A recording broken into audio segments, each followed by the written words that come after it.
With T3 Arena's recent release, you might have been wondering about what settings to use to get the best game performance possible. Luckily for you, I'll be covering all the in-game settings so you can perform at your maximum potential. Turning you from this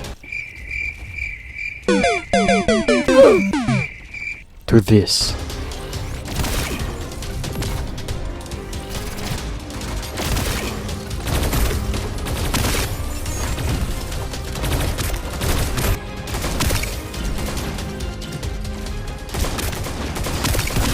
Okay, so after you enter these settings, you'll see this individual or universal radio button.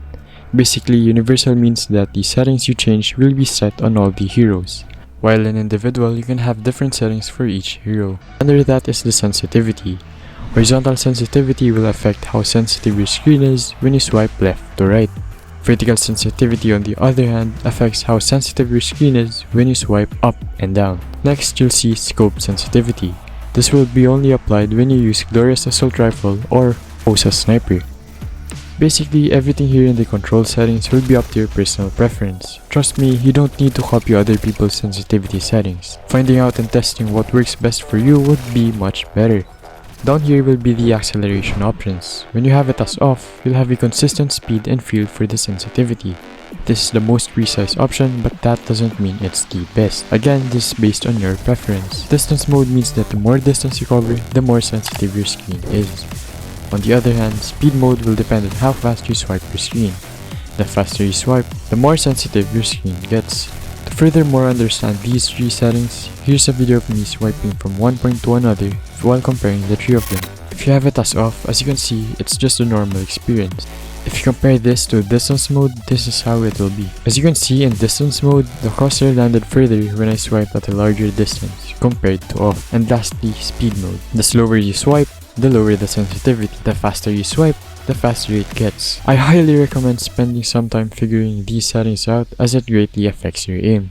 Gyro settings. Gyro is when the game uses your phone's gyroscope sensors to assist in aiming. As you can see here in the demonstration video, if I swivel my phone, my aim gets affected without even touching the screen. Technically, this is a better option since it gives you another way to adjust your aim, allowing you to be more accurate, but given that advantage, the disadvantage you're getting here is the time to master and practice using it. It will take quite some time to use this advantageously as it requires a lot of practice. For that reason, I have it set to off. But again, up to you if you want it or not. If you turn it on, the gyro sensitivity settings will appear. This controls how sensitive your gyros are.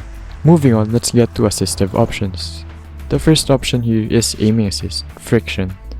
Friction, or also known as magnetism aim assist, helps you track your enemy better by slightly sticking your crosshair to the opponent. I'm not really a big fan of aim assist, though everyone would be using it pretty much, so let's just turn it on since we don't want to put ourselves into a disadvantage. But if you want to challenge yourself or you don't want to play with it, then you can turn it off. Next is snap to grid aiming assist. As the name implies, this makes it so that your crosshair snaps into the opponent's body if you move it close enough, similar to how magnets attract metal. If you see here in the video, I'm not directly pointing my crosshair to the opponent, but it automatically snaps in its body. Auto reload when disengaged. Turning this on will give you an advantage, but I personally find it distractive, so I have it off. This setting automatically reloads your gun once you stop shooting. This may help you a lot in avoiding running out of bullets. Auto fire.